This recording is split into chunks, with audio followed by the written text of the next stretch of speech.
Je me trouve présentement au parc Roméo Vachon, dans l'arrondissement Saint-Hubert à Longueuil, tout près de l'aéroport. Le nom de Roméo Vachon est étroitement lié au monde de l'aviation, puisqu'il contribue à jeter les bases de l'aviation civile comme pilote et comme administrateur. Racontons l'histoire de cet intrépide pionnier des airs. Roméo Vachon naît en 1898 à Sainte-Marie-de-Beauce dans une famille d'agriculteurs. Mais les travaux des champs ne lui plaisent pas vraiment. Lui, ce qui l'allume, c'est la mécanique. À l'âge de 19 ans, en 1917, il entre dans la marine canadienne où il s'initie aux rudiments de la mécanique navale. Cependant, en 1920, la Royal Air Force est créée et Roméo Vachon décide de troquer le navire pour l'avion. C'est une excellente décision qui va changer sa vie, puisque à partir de ce moment-là, il commence à se former comme mécanicien en aéronautique et selon ses pairs, il devient un réel virtuose de ce type de mécanique. En 1921, il délaisse l'armée et décide d'accepter un poste de mécanicien dans la première compagnie d'aviation commerciale, la Laurentide Air Service. Il est basé à Lac-à-la-Tortue, près de Shawinigan, et il survole le ciel de la Mauricie pour repérer les feux de forêt et puis pour prendre des photos aériennes. Son destin change d'orientation en 1927 quand il est embauché par la Canadian Transcontinental Airways. Cette compagnie avait décroché le contrat fédéral pour organiser le premier service aéropostal sur la côte nord du fleuve Saint-Laurent.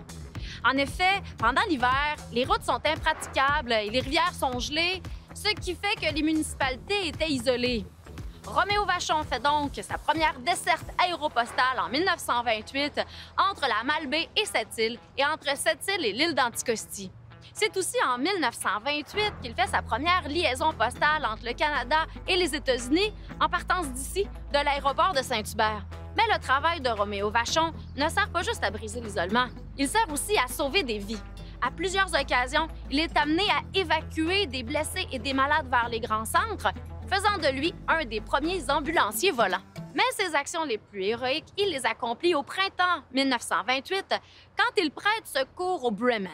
Le Bremen, c'est un avion allemand qui avait pour objectif de faire la première traversée transatlantique de l'Irlande jusqu'à New York sans escale. Malheureusement, l'avion s'échoue sur l'île de Greenlee, dans le détroit de Belle-Île, victime d'une tempête de neige. C'est à Roméo Vachon et à un de ses collègues spécialistes des vols à haut risque qu'on confie le soin d'aller porter secours aux passagers, ce qui sera fait, mais non sans risque. La crise de 1929 n'épargne aucun domaine, y compris celui de l'aviation. Roméo Vachon se voit dans l'obligation d'aller travailler pour plusieurs compagnies. Il en profite pour parfaire son côté administratif et entre 1932 et 1934, il occupe surtout des postes de gestion et de direction. En 1937, il remporte la plus haute distinction de l'aviation canadienne, le trophée Mackey, pour son travail en tant que pionnier de l'aéropostale.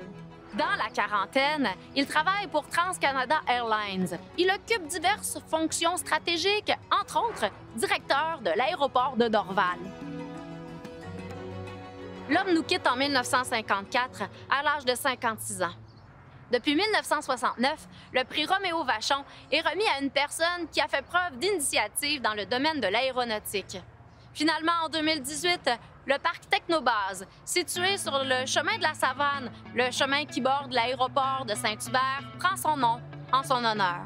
Roméo Vachon, c'est aussi une circonscription provinciale, un parc et une rue à Québec, un boulevard à Bécomo et une rue à Sept-Îles et à Sainte-Marie. Toutes des villes qu'il a assurément pris grand plaisir à survoler.